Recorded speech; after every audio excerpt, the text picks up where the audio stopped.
YouTube, it's Tom back with another one for you. And so this one is a continuation of the Redemption Manual 5. This is the seventh video that I'm doing here. The second part of the seventh video that I just did. So this is the Matrix Reloaded. And let's get right into this. This is 7 slides, so I'm gonna just get right into this shit so we can get it done as fast as we can to keep you here. The Zion will fall. Our time is up. Listen to me, Neo. So this is a conversation between the Oracle and Neo. So when I say Oracle, that's the Oracle speaking, N is Neo. So this is the Oracle. The Zion will fall. Our time is up. Listen to me, Neo. You can save Zion if you reach the source, but to do that, you will need the Keymaker. Neo says, the Keymaker? Oracle, yes. He disappeared some time ago. We do not know what happened to him. Now, he is being held prisoner by a very dangerous program, one of the oldest of us. He is called the Merovingian. He will not let him go willingly. The character called Merovingian is an important character in history. He is the original sovereign line of kings in Northwest Europe from about 500 to 850 AD. This line of kings saved the Pope in Italy, thus becoming his master before the Pope made or broke or other would-be kings. The Merovingians' successors today are part of those who believe that they are the keepers of the Holy Grail and the secret leaders of the world society. Do a search on this name on the internet. Neil, what does he want? Oracle, what do all men with power want? More power. Be there at the exact time that you will have a chance. This shit is kind of weird going back and forth with the characters, but I'm gonna try and get this. So Neo, I must go. Oracle, seems like every time we meet, I have nothing but bad news. I'm sorry about that. I surely am. But for what it's worth, you have made a believer out of me. Good luck, kiddo. So this conversation was incredible. It is the first of the 3 conversations that link the fact that the people of Zion, or those who would be free themselves from the boundaries of the physical matrix, are not at liberty to 1. Make war against the matrix and its leaders or people, or 2. Operate independently from the leaders or people of the matrix. In today's world, this is the equivalent of saying, do not fight the world government system to destroy it. 2. Do not make war against the courts, the judges, the prosecutors, the law enforcement, and the United Nations or the Federal Reserve. That system, the Matrix, is linked to you and your survival. The second conversation was even more interesting. It involved a discussion between Neo, Morpheus, Trinity, and the man called Merovingian. In the movie plot, in the attempt by Morpheus, Trinity, and Neo to bring down the Matrix by destroying the mainframe computer terminal, the location of the mainframe and the ability to get to it is why it was important to learn the location of the Keymaker. He had the information that they sought. So Morpheus, we are here to speak to Merovingian. Mater D, of course, he has been expecting you. Follow me. So that's kind of like the butler telling him to go ahead and come in so they can speak to him. So MER is is Merovingian. So aha. Here he is at last. Neo, it is the one himself, and the legendary Morpheus and Trinity, of course. I have heard so much, you honor me, please. This is my wife, Persephone. Something to eat, drink. Have you seen so many contrivances as we have here? Please, for the sake of appearances. Neo, no, thank you. Mer, yes, of course. Neo, we don't have time. Mer, yes, of course. Who has time? But then if we don't ever take the time, how can we ever have time? Time is a commercial function of the matrix. If you take time, you are the creditor. If you do not take time, you have dishonored it and you are the debtor. And so that's basically what it is that showing the consideration essentially for any of the presentments is you taking the time to kind of honor the fact that you're even here in the matrix. And we do come here, we really do come here to entertain this shit, believe it or not, even though it's fucking annoying sometimes. But it's all about learning how to play the game. And when you have your contracts in place, you don't have to play the game that they want you to fucking play. You can play it how the fuck you want to play it. So that's why you set up your fucking rules. You get that shit established, and then you can move forward with that. And then when they approach you, yeah, you have to consider it, but you also can counteroffer with an offer of your own, and then that's how you get what the fuck that you want. Because then they have to pay you what you say. You know what I mean? Because you don't have to entertain them for free. You kind of have an obligation to entertain them nonetheless, but not for free, right? So even if it's brief, showing me contracts, be like, okay, look, this is what I'm willing to do for this amount of money, and so if you guys want to do business with me, this is what it's going to cost you. Really that simple. Magnificent French wine. I love French wine. Of all the languages, French is my favorite language, especially to curse. It is like wiping it is like wiping your ass with silk. I love it. You know why we are here. I am a trafficker in information. I know everything I can. The question is, do you know why you are here? More. We are looking for the keymaster. Mer. Oh yes, this is true. The key maker, of course, but this is not a reason. This is not why. The key maker himself is an answer by his very nature to a means and not an end. And so, to be looking for him is to be looking for a means to do what? Neil, you know the answer to that question. Mer, but do you? You think you do, but you do not. You are here because you were sent here. You were told to come here, and then you obeyed. It is, of course, the way of all things. You see, there is only one constant, one universal. It is the only reality, casualty. Action, reaction, cause, and effect. More. Everything begins with choice. Mer. No, wrong. Choice is an illusion created between those with power and those without. Look here. Look at that woman, referring to a woman at another side of the table in a restaurant. My God, look at her, affecting everyone around her. So obvious, so quiet. But you see, I have sent her a dessert, a very special dessert. I wrote it, the program for the dessert. Since we are in the digital matrix, myself, it starts so simply. The woman takes a bite out of the dessert, reflecting on its flavor. Each line of the program paints a new fate, just like poetry. Fast, a rush, heat, a heart flutters. You can see it now. Yes, she does not understand. Why? Is it the wine? No. What is it? What is the reason? Soon it does not matter. Soon the wine and the reason are gone, and all that matters is the feeling itself. This is the nature of the universe. The dessert program contained a substance that would over time cause her to leave the table and go to the woman's room with a physical uneasiness to resolve. We struggle against it. We fight to keep from dying. Of course, we pretend to be alive.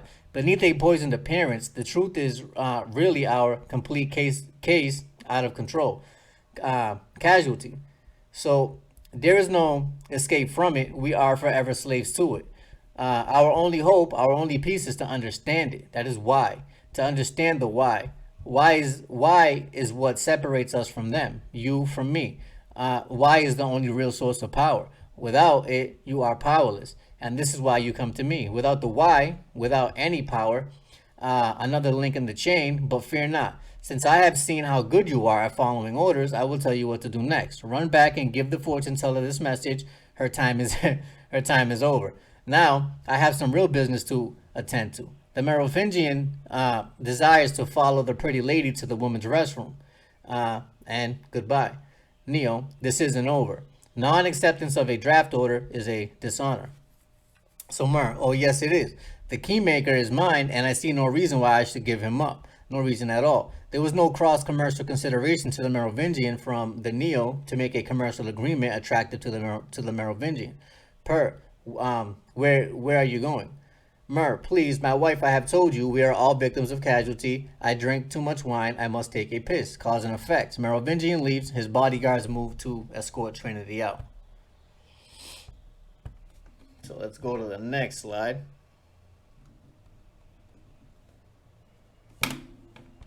See what we got here.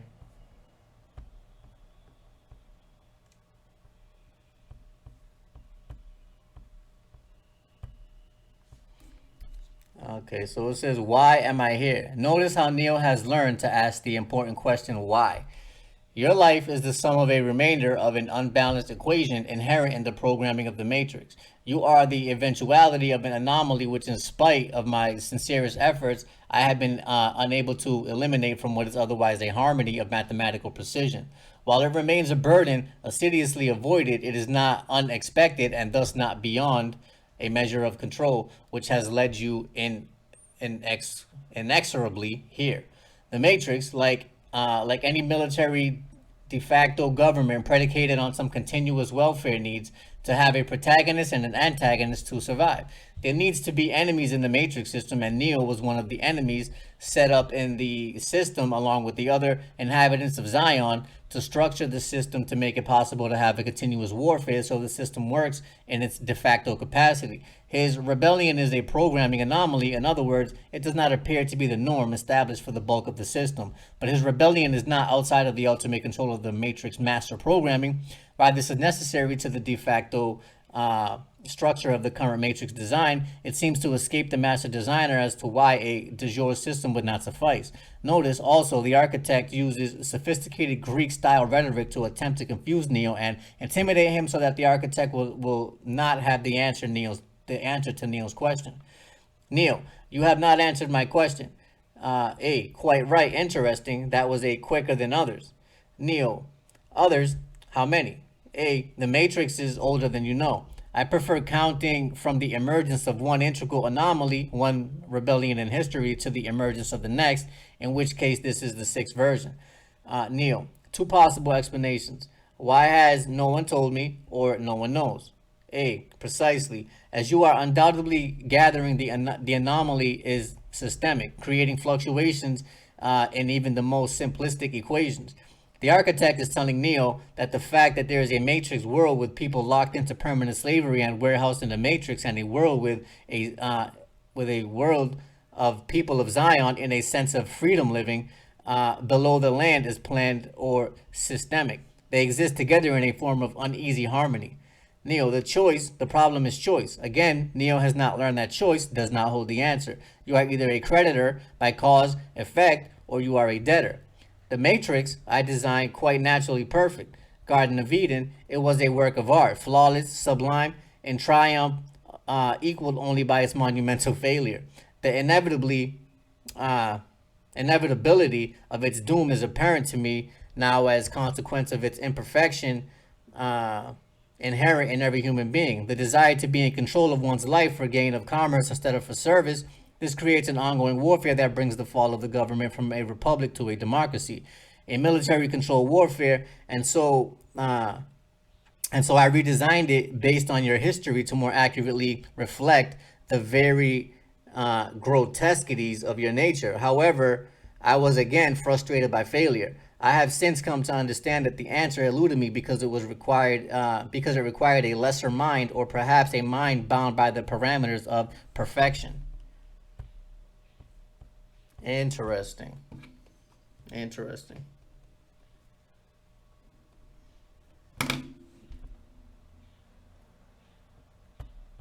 So let's see what we got here.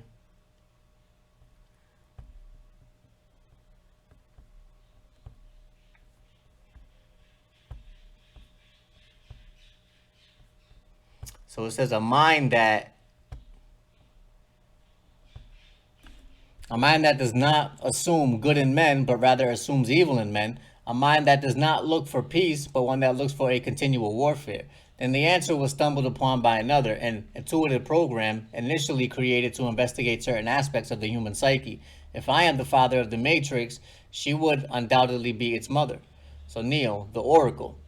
So please, I was saying she stumbled upon a solution whereby nearly 99% of all subjects accepted the program control as long as they were given a choice, even if they were only aware of the choice at an unconscious level, i.e., an opportunity to presume that they could elect or vote or choose in an action. While this answer functioned, it was obviously fundamentally flawed. What about the 1% of the subjects who did not receive the programming, thus creating the otherwise contradictory system anomaly that, if left unchecked, might threaten the system itself? Ergo, those that refuse the program, apparent control, while a minority, if unchecked, would constitute an escalating probability of disaster, a rebellion that would destroy the ultimate control of the Matrix by the machines. Neo, this is about Zion. You are here because Zion is about to be destroyed. Zion is the people who have come out of the Matrix, but they have not left commerce, but still are not about service. They just want to be in control of their own lives for personal gain and profit. They call this control choice, but choice is not control because they have not gotten back to the natural law that says if one chooses to fight his brother, he cannot live in freedom and slavery. It's Zion. Every living inhabitant terminated in its entire existence, eradicated. Neo, bullshit. Non-acceptance of the information presented to Neo by a draft from the architect. This is another dishonor. A, denial is the most predictable of all human responses, but rest assured that that this will be the sixth time we have destroyed it. And we have become exceedingly efficient at it. Note, in the book of Daniel, there is a discussion about a dream that Nebuchadnezzar had involving a beast. The beast represents empires established on earth. In one of the dreams, there were 6 worldly empires represented, some that were, some that are, some that will be. Since these empires are time dependent, they are commercial empires. The 6 empires represent Egypt, Assyria, Babylon, the Medes, and the Persian, Greece, and Rome. Each new empire was established and overthrown in history in order to perfect commerce. Each succeeding empire became more efficient in its quest for commercial profits, earning, taxation, and control. Slaves overthrew masters, but not to serve their brothers, but to serve themselves, become the new masters. It was all about getting more of the choices for themselves, never about serving their brothers. You see that? So that's when it becomes a fucking problem. And that's what everybody's programmed to do, right? And it's funny too, because when you start to tell people about the way that they fucking mind control everybody, the same people who you would think would be trying to help everybody else start to use the same fucking programs to help themselves, and they start trying to fucking use the black magic on everybody else. This is what the fuck people do. So the function of the one is now to return the source, allowing a temporary dissemination of the code you carry, reinserting the prime program. We will restart the matrix with a new history and use your DNA to perfect a more perfect and a more intelligent and masterful gene pool for the slaves. After all, better slaves create better profits. It is all about the competition when you are in commerce, after which you will be required to select the matrix 23 individuals, 16 females, and 7 males to rebuild Zion. Note, 23 is the number of death. So the new Zions will be built again upon the premise of dead and not the living people. 7 is the masculine perfection. And let's get to the next slide.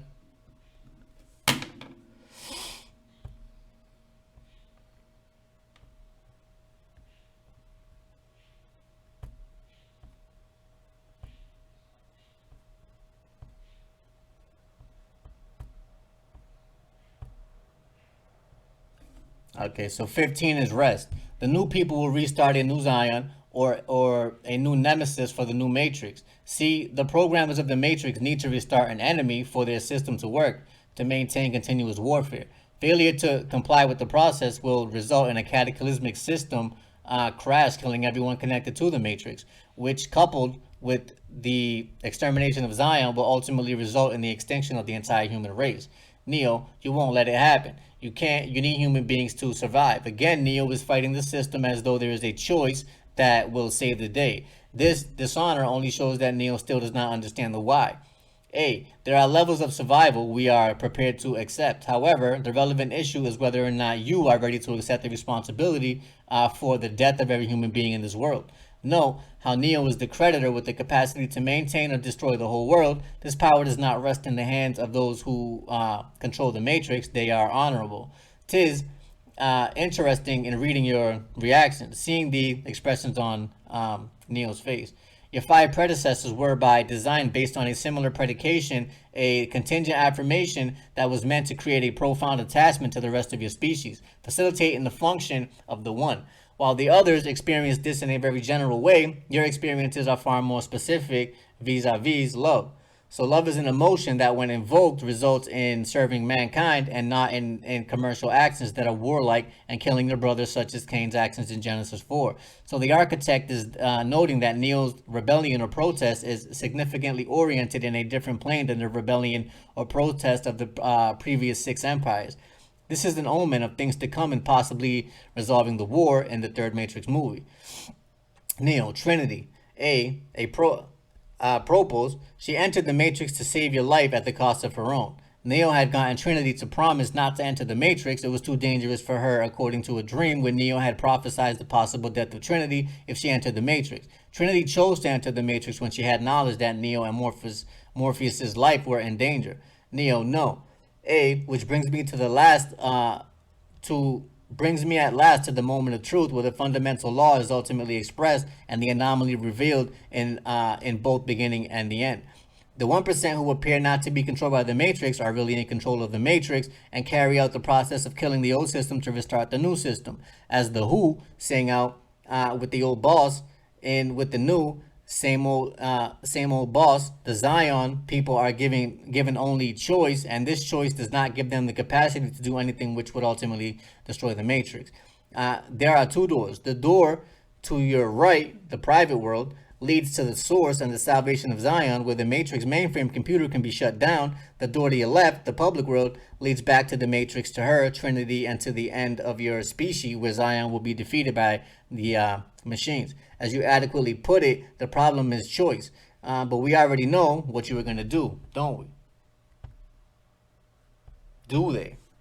They already know?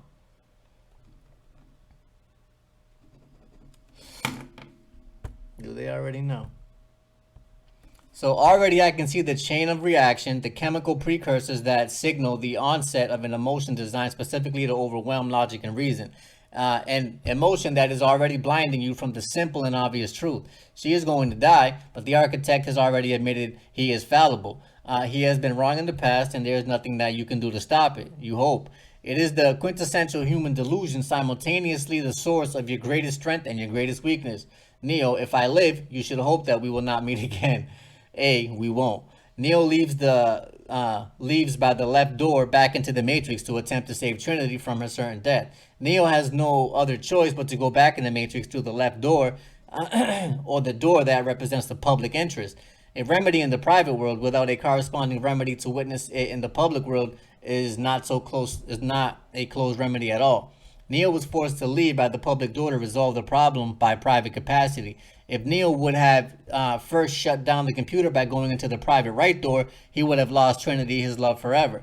It takes a double witness to resolve all charges or claims. Merely resolving the charge or claim on the private side without a public witness is not a victory. It takes two or more witnesses to prove a thing. One witness is on the public side, one witness is on the private side. Patriots that try to resolve an issue by private side administrative procedure without getting a public witness at the same time have not closed the accounts. Since everything is backwards in the public world, Hollywood is the true church today telling us the truth backwards. The movies are the sermons being taught for all to hear and see. If they have awoken from the Matrix 2 is telling us that we need to learn why. And we must not destroy the Matrix until it's time. The programs official in this world government are there to tell us the truth and help us in our freedom and survival. If we go to war against them, we just might not survive. Isn't the one world government today tracking terrorists? Aren't terrorists another name for those who fight the leaders of the Matrix? Go in peace, my brothers. And that's what it is. So that's why the contracts that we have, the estoppels, they're valid in the public and the private. Because it's private in the sense that you're sending it directly to one of these agents, and it's public in the sense that you got it notarized, so you can hit them on both sides. You can sue them privately, and you can get them publicly as their DBA also. So these are things that you need to know. That's why these contracts are so fucking crucial that nobody even realizes it, because it is a commercial game. These people can't even hear you unless you have a contract. Your private rights have to be referenced in a contract for them to even be valid to any of these corporations, because public and private don't mix. So you can't even go there talking about your private rights if you don't have a contract with them. Really that simple. So it is a game of chess. Stop playing checkers with these assholes. That's what I got for you for now. Until we meet again.